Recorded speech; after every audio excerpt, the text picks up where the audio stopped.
Templo de Ezequiel 45. Ezequiel 45. Entonces vi que por el exterior del templo había un muro todo alrededor. El perímetro del muro son 500 codos por lado. Ezequiel menciona un muro alrededor y en capítulos siguientes explicará las dimensiones exactas del mismo. En cada esquina había un lugar más amplio donde estaban ubicadas torres, de manera que el muro tendría la forma que aparece en pantalla. El muro tenía 500 codos de un lado por 500 codos de otro lado.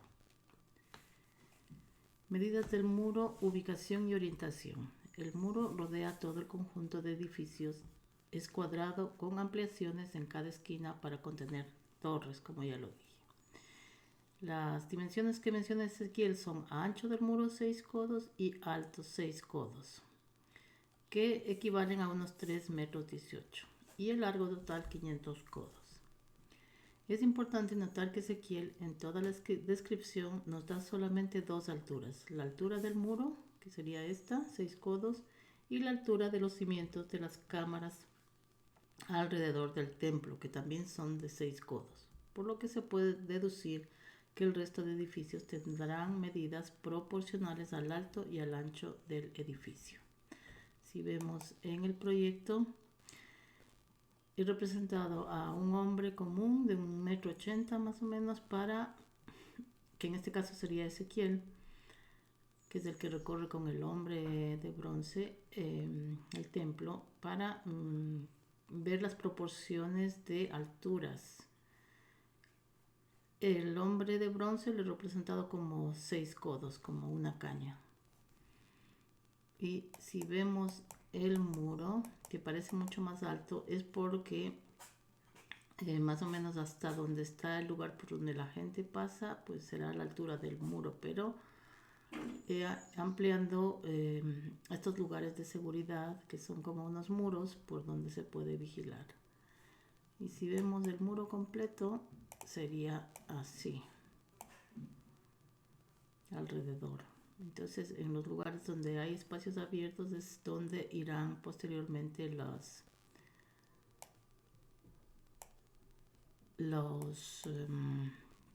entradas o portales, y en el medio estará el muro. Entonces voy a enseñarles cómo se va a ver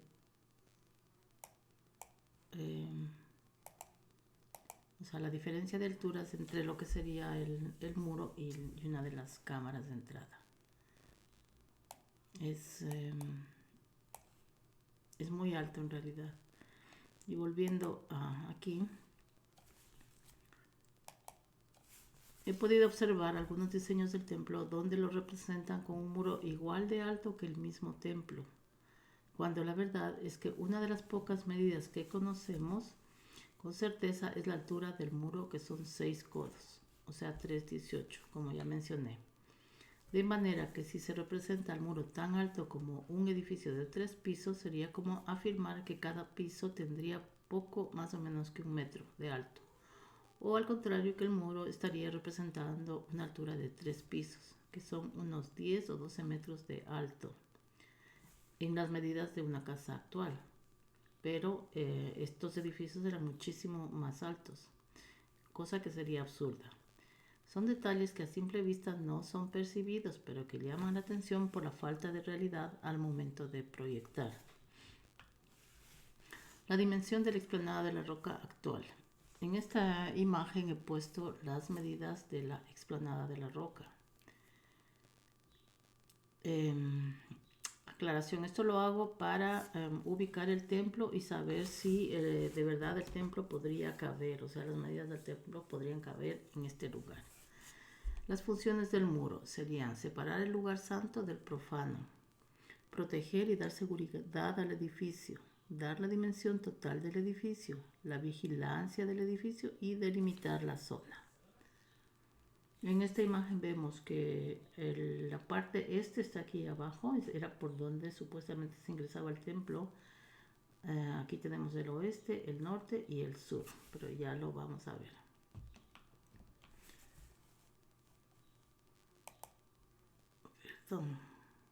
Dimensión del templo en la explanada de la roca. Si colocáramos el templo en la superficie de la explanada de la roca, cabría exactamente. Este sería el plano del templo de Salomón o el de Ezequiel. Sin embargo, ya no se cumpliría la descripción de Ezequiel de que el templo estará ubicado en un monte muy alto, ya que actualmente la ciudad en ese lugar ya no tiene un monte alto, sino que hay casas por todo lado, bordeando el lugar sagrado, tanto para musulmanes, cristianos y judíos, por lo que habría que buscar otro lugar para ubicar el tercer templo, o cuarto, porque si construyeran un templo que no está en la descripción de Ezequiel, no se cumpliría con la profecía del templo.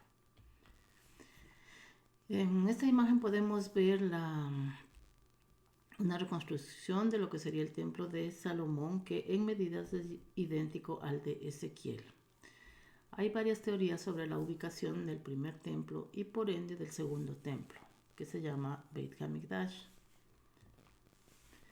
La primera teoría sería que el templo estaba ubicado directamente sobre la roca de la mezquita. Es decir, que aquí tenemos la explanada y en verde se puede ver dónde estaría la mezquita, la roca de la mezquita.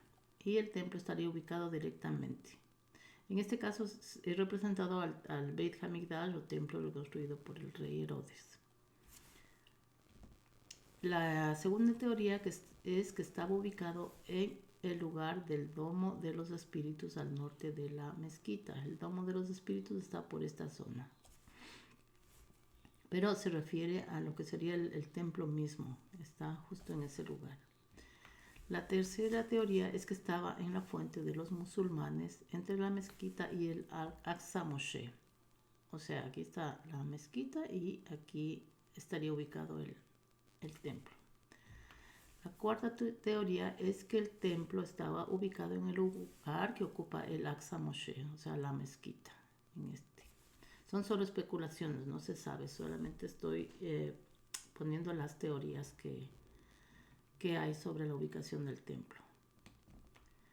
Y la quinta teoría sería que estaría en la ciudad de David. En el video anterior hemos visto que aquí estaba el templo de Salomón. Es un mapa antiguo y según esta teoría, este templo estaría ubicado en esta zona, que pues no parece muy verídica esta versión, porque en este mapa, por ejemplo, vemos que el templo estaba en esta zona, donde está ubicada la explanada. Y la siguiente teoría sería la posible ubicación del templo de Herodes o también el de Salomón, según mi persona, o sea, según Sonia Hidalgo. En esta imagen vemos que el templo de Herodes o el de Salomón cabía perfectamente en el monte. Las curvas de nivel que vemos aquí denotan el lugar por donde correría el río Tiropón. Es decir que aquí se ven hondonadas. Según mi teoría, el río tendría que haber cruzado directamente hacia el otro lado, dividiendo el monte Moriah de otra gran planicie, el verdadero lugar del Ofel, llamado el lugar elevado. Es decir que aquí estaría un lugar alto donde está el templo y aquí habría otro lugar elevado, que sería el Ofel. Esa sería la ubicación exacta del primer templo y del segundo. Mi conclusión es que el rey Herodes utilizó los cimientos del templo de Salomón para erigir su templo. Seguramente los cimientos habrían quedado intactos y habrían podido sobrevivir a la destrucción del templo. Mi teoría sobre la verdadera ubicación del templo es que la entrada del templo sería desde el este, por la puerta dorada, que está aquí, y que sería el eje del templo. Desde este punto habría que calcular 500 codos hacia el lado oeste y 250 codos a cada lado, uno hacia la derecha, que sería el norte, y uno hacia la izquierda, que sería el sur. En ningún lado de las escrituras se menciona que el lugar santo se encontrara sobre alguna roca. En mapas antiguos se puede comprobar que el templo era cuadrado. Estaba rodeado por canales por donde fluía un río, probablemente el río Tiberón. Lo he ubicado aquí en color azul para señalar mi teoría de que el río pasaba por esta zona. Cuando se destruyó el templo, todos los escombros se rellenaron esta parte del río con los mismos. Esta imagen demuestra la planicie con el templo llamado Beit HaMikdash que reconstruyó el rey Herodes. Él habría desplazado el atrio exterior hacia la parte sur, quedando el templo en una posición asimétrica con respecto a los patios. Luego el rey habría agrandado la planicie hacia el lado sur. Es decir, que él agrandó la planicie y hizo la reconstrucción del templo en esta zona. Ahora voy a mencionarles a la puerta dorada porque es importante. La puerta dorada es uno de los pocos vestigios de lo que pudo ser el templo realmente. Se ubicaba al este del monte del templo, en esta zona. Actualmente se encuentra en ruinas y cerrada su entrada. La ubicación sería como lo muestra la imagen. Es decir, este es el este, el muro alrededor y la puerta dorada estaría justamente aquí. Esta es la imagen de unos planos que encontré de la puerta dorada. En teoría no tan antiguos, pero no se ve muy bien las medidas. O sea, es una imagen borrosa que fue en realidad una captura de pantalla. Pero corresponde con las entradas. Bueno, ahora está cerrado, pero aquí tendrían que ser las puertas de entrada. Esta también es una reconstrucción de algún libro de Bogué, creo que se llama, o Historia de los Judíos. No, Arquitectura Judía, algo así se llama este libro. Y bueno, era muy borrosa la imagen y lo que he hecho es poner nuevas líneas para que se note cómo era la distribución de la planta. Para realizar los planos del templo me he dejado inspirar por la puerta dorada existente en Jerusalén. Este portal tiene un diseño similar al descrito por Ezequiel. Si observamos los esquemas de las plantas de este portal, tanto del templo de Ezequiel como el de la puerta dorada, nos damos cuenta de que son idénticos en su distribución y seguramente también en sus medidas. Esta es una imagen antigua sacada del libro de Villalpando que tiene su libro Explicaciones de Ezequiel. Es la entrada también. O sea, es un plano antiguo, tal vez los que no saben leer no lo pueden reconocer, pero a ver, este es el templo, pero esta sería la entrada. Hay más planos sobre que tiene Villalpando, pero en este caso solo quería enseñarles lo que tenía que ver con la entrada al templo y con el muro, que es lo que estamos viendo en este capítulo. Y bueno, aquí vemos unas imágenes de la puerta dorada antigua. Vemos en la parte exterior que está sellada. Posiblemente los ladrillos que se usaron o los bloques de piedra para cerrar son una nueva construcción, pero el resto, la torre y el muro, serían los que se erigieron en ese entonces. En esta imagen a la derecha vemos la misma puerta dorada, pero vista desde adentro. Esta es otra imagen de la puerta dorada vista desde la parte de atrás, y también vemos que está no amurallada, sino con un muro, claro.